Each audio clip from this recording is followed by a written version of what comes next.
Tuesday's leaked letter addressed to the Chief Medical Officer, Dr. Sharon Belmer-George, but circulated widely on social media, outlines the concerns and recommendations of the membership of the St. Lucia Medical and Dental Association. This comes against the backdrop of the recent spike in COVID-19 cases.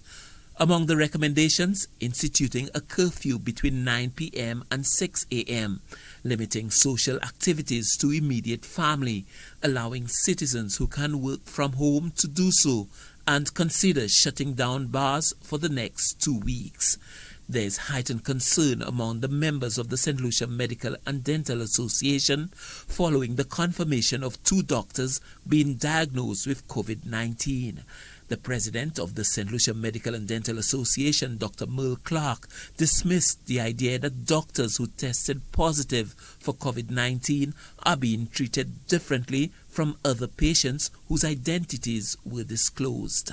The comparison being made that information was hidden about this as opposed to the bus driver is ludicrous.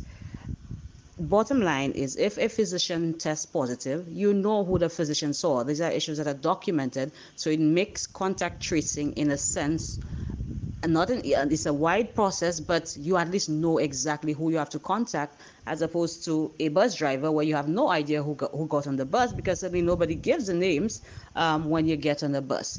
So I would just like to say that our colleagues are doing well. They are receiving the support that they need from us, emotional and otherwise. The St. Lucia Medical and Dental Association further recommends that the Ministry of Health and Wellness conduct risk assessment and allow patients who may have tested positive for COVID-19 but have the condition to isolate at home to do so. The letter further notes, quote, "We certainly believe that if any of our members test positive, they should be allowed to remain at home," unquote.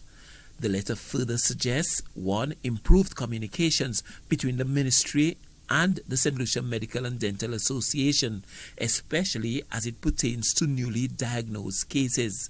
The St. Lucia Medical and Dental Association says it does not receive memos or press releases from the Ministry of Health and wants to ensure that public health institutions measure up to their private counterparts in terms of COVID-19 protocols, and further recommends a shuttle service for patients who have been exposed to the virus and who need to be retested.